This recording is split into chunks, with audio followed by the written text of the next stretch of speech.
Dominoes, Level 2. WhiteFang by Jack London. Retold by John Escott. Read by Rick Adamson, Lise Avery, Susan Honey, Pete Larkin, Jeff Woodman, and Oliver Wyman. Published and copyright Oxford University Press, 2010. CD 1. Chapter 1. The She-Wolf.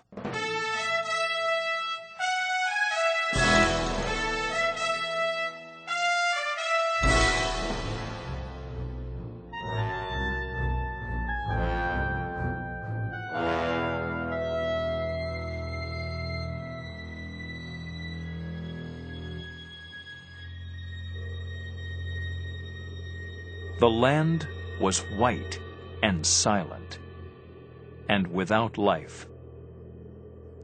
This was the Arctic. But there was life on the land. A group of dogs pulled a sled, and on the sled was a long, narrow box. In front of the dogs, a man walked with his head down against the cold. Another man walked behind the sled.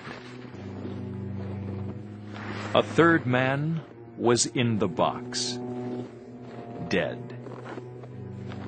He was a young English lord, and they were taking him across country for his funeral.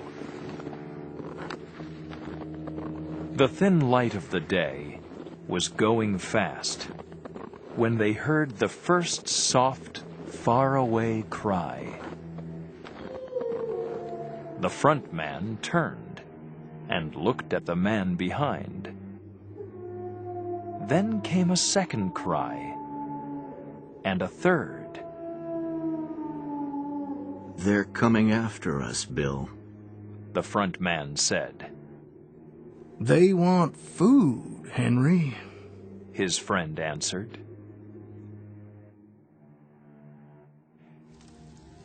When it was dark, they made their camp under some trees, and both men and dogs stayed near the fire.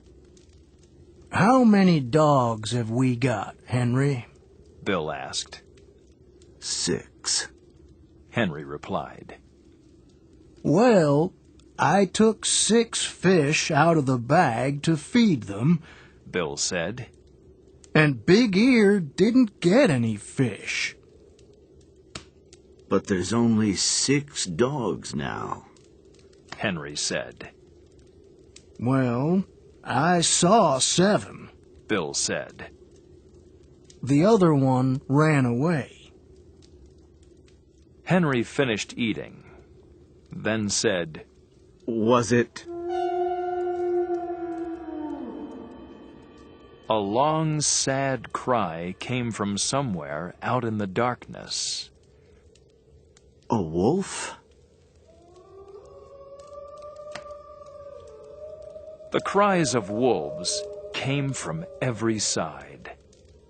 Suddenly, Bill saw a pair of eyes in the darkness. Henry saw them too. Soon there was a circle of eyes around their camp. The two men slept side by side. The fire burned down, and the circle of eyes got nearer. In the morning, Henry was first to wake up. It was still dark. Bill got ready to move on, while Henry made breakfast. How many dogs did you say we had? Bill asked suddenly. 6, Henry told him. Well, there are 5 now. Fatty ran away in the night. After breakfast, they started their journey again. Daylight came at 9 o'clock, and in the middle of the day, the sky to the south turned red. But the color did not stay long. By 3 o'clock, the Arctic night was back, across the silent land again. The cries of the wolves got nearer with the darkness. The two men made camp and ate their meal. Bill went to give the dogs their food. Suddenly, there was the cry of an animal in pain. Something moved across the snow into the darkness. Bill was standing with the dogs, half a fish in one hand and a big stick in the other. "It got half the fish," he said, "but I hit it." In the morning, when Henry woke up, Bill was with the dogs. "Frog's gone," Bill said. "and he was our strongest dog." That day was the same as the other days. The men moved across the cold, white world without speaking. The dogs pulled the sled with the dead man on it. That night, Bill tied the dogs to a tree. Then the two men sat by their fire. A sound made them turn round. A wolf moved slowly across the snow to the dogs. One Ear tried to pull away from the tree to get to the wolf. "It's a she-wolf, Bill," Henry said. "I see how it works now. She gets a dog to follow her. Then the other wolves jump on it and eat it. That's what happened to Frog and Fatty." A noise came from the fire, and the she-wolf ran back into the darkness. In the morning, Henry cooked breakfast, then woke Bill. "Spanker is gone," he said. "He broke his rope, and the wolves have him now." Light came at 9 o'clock. At 12 o'clock, there was sun in the south. Then came the gray afternoon.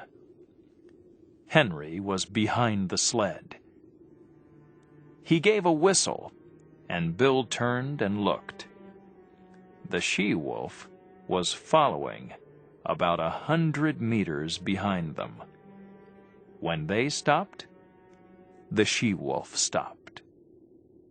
"What a strange color," Bill said. "I've never seen a red wolf before." He got his gun from the sled, but the wolf ran away. They made their camp early that night. The dogs were tired, but there were still 3 of them in the morning. In the middle of the day, the sled turned over. While the men were trying to turn it up the right way, One Ear ran away across the snow. The she-wolf was waiting. A minute later, about 10 more wolves came out of the trees. They ran after One Ear, and Bill quickly got his gun from the sled and ran after them. Soon after, Henry heard the sound of the gun 3 times. He heard the angry growling of the wolves. A minute later, he heard one ear's cry of pain and a man's scream. And that was all. The land was silent again. Henry sat for a long time on the sled. At last, he got up and tied the 2 dogs to the sled. But he did not go far. As soon as it started to get dark, he stopped and made his camp for the night. He made a fire, and the 2 dogs slept near him. He could see the circle of wolves in the darkness, and he did not sleep. Next morning, he used some rope to pull the long box up into the trees. They got Bill, and perhaps they'll get me. He said to the dead lord. But they won't get you, young man. The she-wolf followed them all that day, and she was there again that night. It was too dangerous to sleep, so Henry made a big fire and sat beside it with the dogs. The she-wolf watched him, only a meter or 2 away. Henry took a stick from the fire and threw it at her, and she showed her fangs and moved away.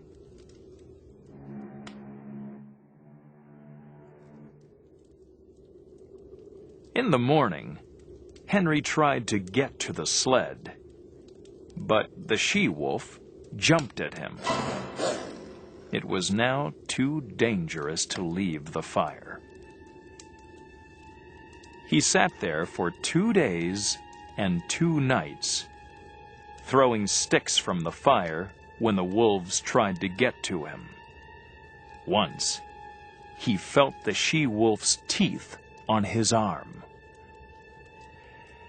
At last, he was too tired to fight them off, and he went to sleep. He woke once and saw the she-wolf watching him. Then he woke again, a little later. Something was different. Suddenly, he understood. The wolves weren't there. He heard the sound of men and sleds in the snow. Minutes later, they stopped at his camp in the trees. Red she-wolf, Henry told them. First, she ate the dog food. Then, she ate the dogs. After that, she ate Bill. Where's Lord Alfred? One of the men asked. In a tree, Henry answered. Dead, and in a box. And then his eyes closed, and he was asleep again. Far away came the cry of the hungry wolves looking for food.